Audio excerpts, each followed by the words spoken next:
Welcome to PHP Podcast. I'm Mike. And this is Orlando, and we're on another Monday mini-sode. Yeah, Monday minis are where we get an opportunity to talk about one thing for a short amount of time, 10, 15 minutes, something like that. And it's a great opportunity for us to cover lots of different topics over the year. But if you're interested in like more longer form content, if you like this type of content that we do, every Wednesday we drop on YouTube and everywhere that you can get your podcast needs met, a longer episode that tends to be anywhere from an hour to an hour and a half. And those episodes cover a lot more things. We go into a lot more depth on stuff and just talk about reselling in general. So make sure to, subscribe anywhere you get your podcast. Check out those longer form episodes. But today, what are we talking about, Orlando? We're talking about things that will initially save you time, but cost you money later. Okay, wait. So that's not what you're planning for the title for this, right? That is the title. Oh my gosh. That is the worst title I've ever heard. So I understand the concept. That's a terrible title. Okay, so you said things that will save you time initially, but cost you money later? Yes. Oh my gosh. How about just the hidden cost of time savers? I think that's better. Okay. All right. That sounds. Let us know in the comments below. Clickbait title. That works. That works. All right. All right. So the reason I put this is because, again, we document, right, what we go through. And I would say in the last couple weeks, there's been a lot of things that I've done and I'm like, okay, that was dumb. Like I thought I was saving time, but in the end, it's costing me money. So, and by the way, if you guys are watching this, I don't like bringing attention to stuff and it's buffering, it's my fault because I decided to go with my older MacBook and not the new one. And so I kind of look like Max Headroom right now, but the audio is going to be great. So there we go. All right. So the first thing here is sometimes we're like, you know what? I'm going to save my time some time and I'm not going to list these items right away. And you're like, that's going to save me some money because I'm just going to list these items over here and not over here. And I'll deal with those items when I want to later. And then a week passes and then a month passes and then a year passes and then sometimes 2 years and 3 years. And then you get around to listing those items and those items aren't worth as much as they were when you first looked up comps. And I have that happen to me a lot where I'm like, hey, I remember when I checked out comps, this was worth like $100 and now it's worth like $30. And it's because maybe the trend changed or maybe it wasn't, the popular thing anymore, or maybe there's too much supply. Like sometimes you think not listing and just focusing on a few things is going to save you time. Sometimes it's best just to list the things at that time are worth that amount because you may lose money over the long run. Does that make sense? Yeah, no, that's a good one. The next one I think is pretty good too. So a lot of times we avoid putting in shipping measurements. I remember when I first started, I was obsessed with shipping measurements. And then I kind of realized, oh, maybe I don't need to obsess about it because I don't know exactly what size box this is going to go in. So I think for a while I was listing and I wasn't even putting shipping measurements in at all. It was just kind of like whatever. I would do like a sell similar and like whatever they had in there. Like that was just kind of what it was. And saved me a ton of time. The problem comes in later if you're doing calculated shipping and all of a sudden, what the customer paid for is significantly less than what it's actually going to cost you to send it. Or if you're trying to do something like global shipping program and your items aren't selling, it could be because the dimensions that were automatically in there were a lot bigger than it's actually going to be, like the weight or the dimensions. And so the number that they're seeing for shipping is astronomical.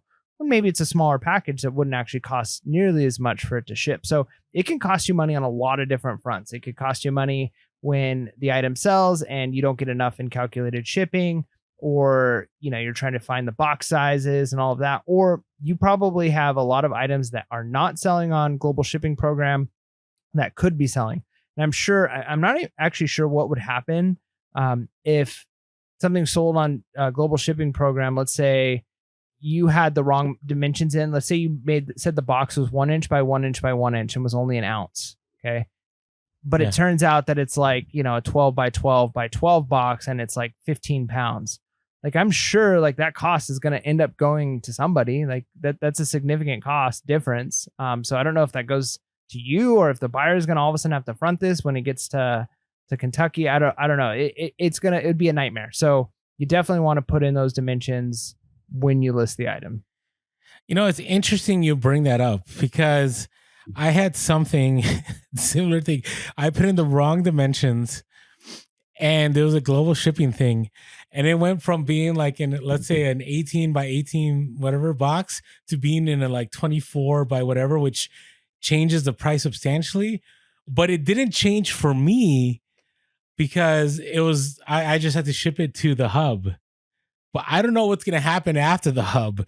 And stay tuned to our update episode coming out next week because you'll find out. I just want like who ends up paying? Does eBay just end up paying it? And if that's the case, man, that's rough because I'm sure that happens multiple times, But yes, I can't tell you how many times I kind of, you get kind of arrogant if you've been reselling for a while. You're like, I think that thing right there, that probably weighs like 10 pounds and it can go in 18 by 18 by 18 or box or whatever. And then it sells and it's actually 30 by 18 by 24 and it weighs 20 pounds.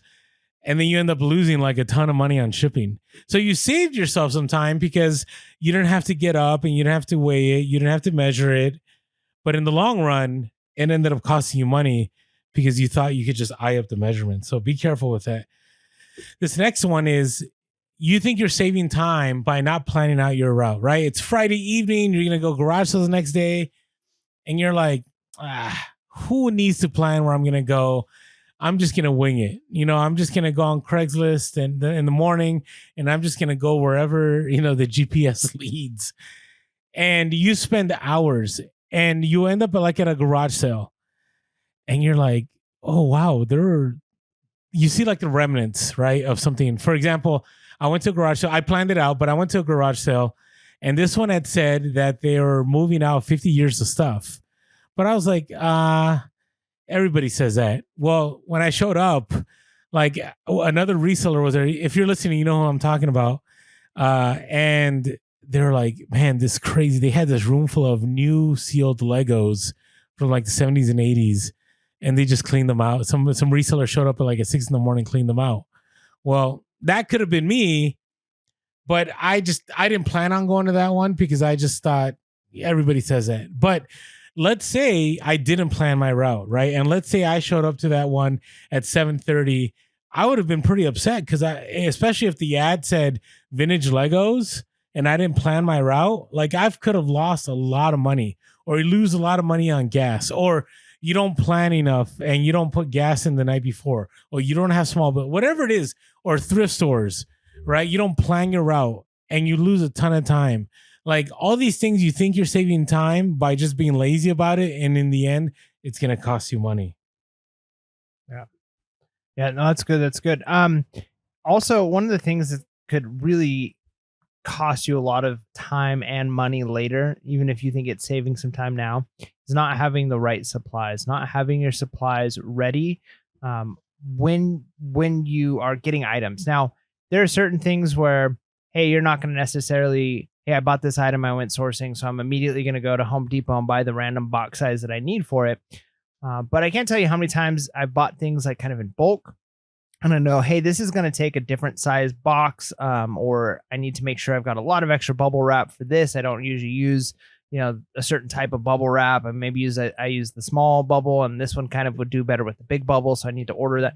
You want to make sure you've got those things in place as soon as you can, because when things start selling, maybe it's tape. You're not checking like, hey, I'm getting running low on tape, but I'll wait till next week to buy it. And then next thing you know, some things sell, and then you've got to drive out somewhere last minute to go to a place like Walmart to buy your tape or to buy your bubble wrap or to buy your boxes, and you're going to pay significantly more than if you go onto American Bubble Boy and use our code and you get your bubble wrap from them, or you go and you get your boxes in bulk, or you use those eBay coupons. And you want to have those stuff in place when you need it, because you're going to be spending more money if you have to drive somewhere, and then the time that it takes to do that. It's a time, man. The time's terrible. Yeah, and if you're doing that for several items, like, hey, an item sold, I need to go buy a box. And then like 2 days later, another item sells, so you got to go get the box for that item. Like you're taking so much time. Like I remember the day when I got to the point of my reselling where it was worth it for me to buy like I'm going to buy 50 of this size box and then 50 of this size box and 25 of this box. And I'm doing that every couple months. And I'm just going to make sure I have those boxes in stock instead of like just saving boxes from Amazon, which I'll still do if I get some good size boxes, like some interesting sizes. But when it used to just be one-off boxes and I would be searching for the right one and I'd realize I don't have one. And then I'm either Frankensteining a box or driving somewhere to get one. If I would have just spent a little bit of time and money buying in bulk ahead of time or getting the stuff I needed ahead of time, I would have saved so much time in the long run. Yeah, agreed. The worst is when you need something and then you go and they're out of stock, right? Like bubble wrap or tape or a certain box. Then you got to go to the next store. The time you waste, you may end up eating all your profit up looking for that box if you instead it's just having it, especially if your margins are low. So you got to be careful. Now, this last one I am guilty of all the time. Even this tax season, I'm going to be losing a ton of money that I could be saving by just having my taxes done ahead of time with, apps like my Reseller Genie, which, even my Reseller Genie, I love it because it automatically imports all the information and it keeps up on stuff. But there's still a lot of other bookkeeping I need to take care of, right? Like I need to on my mileage or, the bills that I use or my, all these different things. And the bottom line is like, you're going to lose money on your bottom line if you don't keep things in mind, like at least, once a month, spending the time to do your bookkeeping, even if you're part-time. And again, the hours that you're going to be spending where if you had just spent, the 5 minutes, like I can use MileIQ for my mileage, which you just have to swipe left if it's business or right if it's personal. If I just spent every day, just spent the 2 minutes, just swipe, instead of, I remember one year I waited 6 months before I did that. And I literally was sitting down on the couch for like 2 to 3 hours swiping. You think I was like on a dating app, just swiping back and forth the entire time. So you got to be careful. You got to be careful because if you don't take care of your bookkeeping, you're going to lose a lot of time and you will lose a lot of money. Think about all the mileage that you're losing.